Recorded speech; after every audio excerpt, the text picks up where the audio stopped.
தமிழர்களின் number 1 choice Tamil matrimony.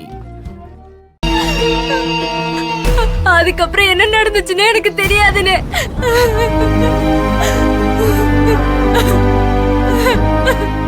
ஆனா அந்த அம்மா நீ யாரு கூடயே பழகிட்டு இருந்த, அதனாலதான் இப்படி ஆயிடுச்சுன்னு சொன்னாங்க. பாவம் ஒரு பக்கம் பழி ஒரு பக்கம்னு சொல்ற மாதிரி நான் ஒருத்தனை விரும்பி பழகினதையே காரணமா சொல்லி நான் சொல்ல வரதையே கேட்க மறுத்துட்டாங்கன்னு.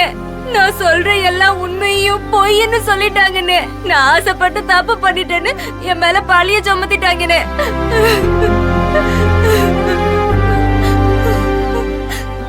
ஊரு மட்டும் இல்ல, என் குடும்பமும் அதை நம்பல. நான் விரும்புறவனுக்கு விஷயம் தெரிஞ்சு எங்க அவன் தலையில நீ கட்டிடுவாங்களோன்னு பயந்து ஊரை விட்டே ஓடி போயிட்டானே.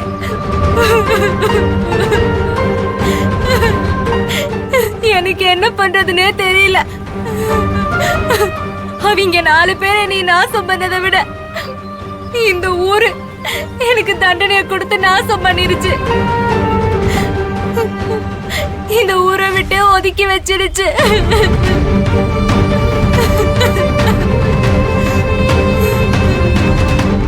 இந்த ஊரோட கௌரவத்தை காப்பாத்திக்க என்னைய கலங்கப்படுத்தி போட்டாங்க. அதுக்கப்புறம் தானே இப்படி ஆனேன்னு. சில நேரம் நான் நல்லா இருப்பேன், ஆனா சில நேரம் என்னையே அறியாம நான் என்ன பேசுறேன் என்ன பண்றேன்னு எனக்கே தெரியலன்னு.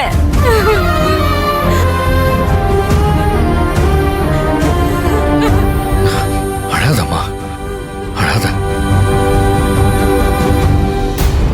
பாதிக்கப்பட்டவங்க பக்கம் நிக்கிறது தான் நீதி நியாயம். எந்த தப்பும் பண்ணாத ஒன்ன தண்டிச்சது இந்த ஊர் பண்ண பெரிய தப்பு. அதுக்கு இந்த ஊர் தான் வைக்கப்படணும், தலை குனியணும். பெத்த பொண்ணுன்னு கூட பார்க்காம, விரும்பின பொண்ண புரிஞ்சிக்காம உன் குடும்பமும் உன்னை காதலிச்சவனும் பெரிய தப்பு பண்ணிட்டாங்க.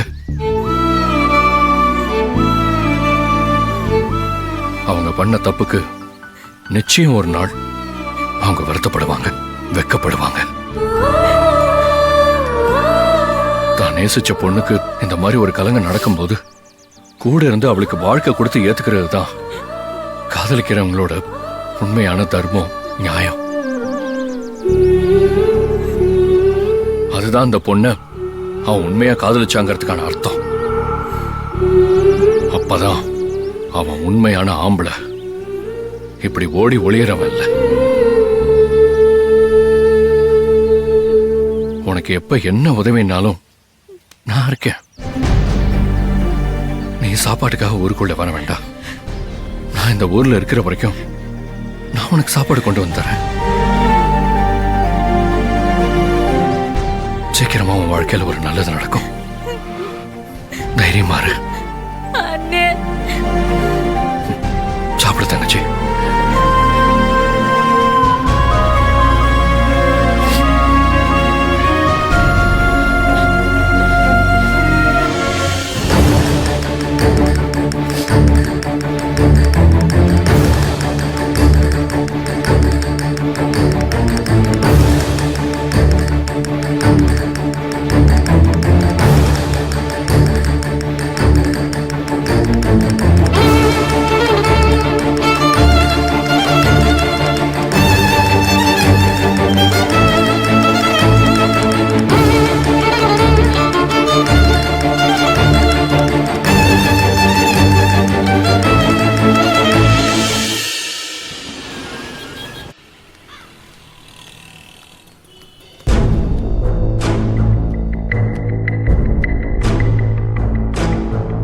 இந்த மித்ரா இது மட்டும் தான் கொடுத்தாரு.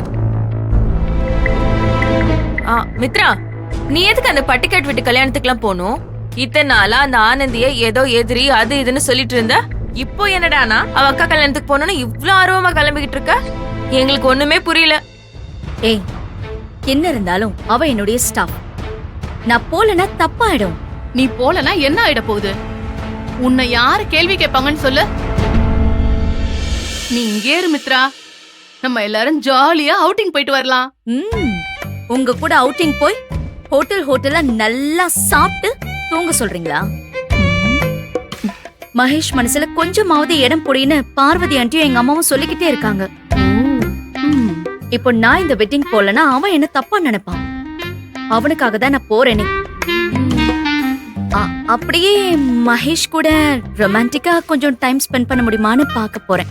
நீ ஏதோ கான்ஃபிடென்ட்டா சொல்ற. சரி போயிட்டு வா. All the best. தேங்க்ஸ். கூட நான் கொண்டு குடு. பாத்து. மகேஷ் வருவான், நான் அவன் கூட போய்க்கிறேன். Bye bye.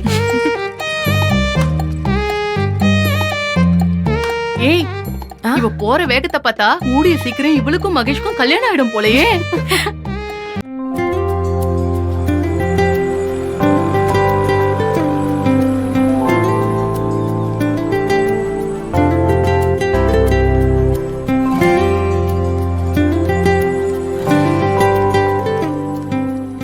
போலாமா?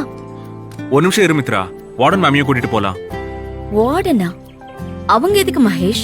என்ன மித்ரா, ஆனந்திக்கு அவங்களும் க்ளோஸ் தானே? அவங்களும் எப்படியும் கல்யாணத்துக்கு வரதானே போறாங்க. அதுவும் இல்லாம அன்பு ஆனந்தி கல்யாண விஷயத்த பத்தி ஆனந்தி அப்பா அம்மா கிட்ட பேசுறதுக்காக என்னதான் நான் போனாலும் அவங்க வர்றதுதான் கரெக்டா இருக்கும். இந்த விஷயத்த நாம சொல்றதை விட அவங்க சொன்னாதான் அவங்க அப்பா அம்மா புரிஞ்சுப்பாங்க. ஏன்னா வார்டன் மேல அவங்க அப்பா அம்மா ரொம்ப மரியாதை வச்சிருக்காங்க. ஐயோ, அந்த ஆனந்தி கர்ப்பமா இருக்கிறது வேற வார்டனுக்கு தெரியுமே. இவங்க வந்து நம்ம நினைச்சது எதையுமே நடக்க விட மாட்டாங்களே. என்ன மித்ரா யோசிக்கிற? இல்ல மகேஷ், நாம தான் பேச போறோம்ல. நாம சொன்னா ஆனந்தியோட அப்பா அம்மா கண்டிப்பா ஏத்துப்பாங்க. வார்டனை விட அவங்க ஊ மேல நல்ல ரெஸ்பெக்ட் வச்சிருக்காங்க. அதனால நம்ம மட்டும் போயிட்டு வரலாமே, அவங்க எதுக்கு?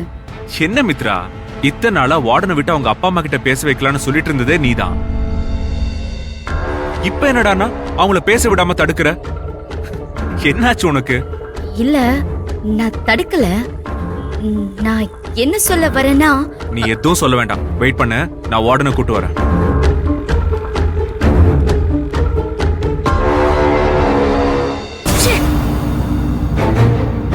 மா மா ஹே மகேஷ், எப்ப வந்த?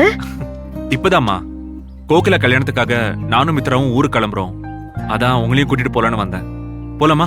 நானா? நான் வரல மகேஷ். ஏம்மா, என்ன ஆச்சு? எனக்கு இங்க கொஞ்சம் வேலை இருக்கு, நீங்க போயிட்டு வாங்க. என்னம்மா, ஆனந்தி உங்க பொண்ணு மாதிரின்னு சொல்லுவீங்க, ஆனா இப்ப என்னடான்னா ஆனந்தியோட அக்கா கோகிலா கல்யாணத்துக்கு வரமாட்டேன்னு சொல்றீங்க. என்ன ஆச்சு? ஏன் வரலன்னு சொல்றீங்க? அது எப்படி சொல்றதுன்னு கொஞ்சம் அன்எக்ஸ்பெக்ட்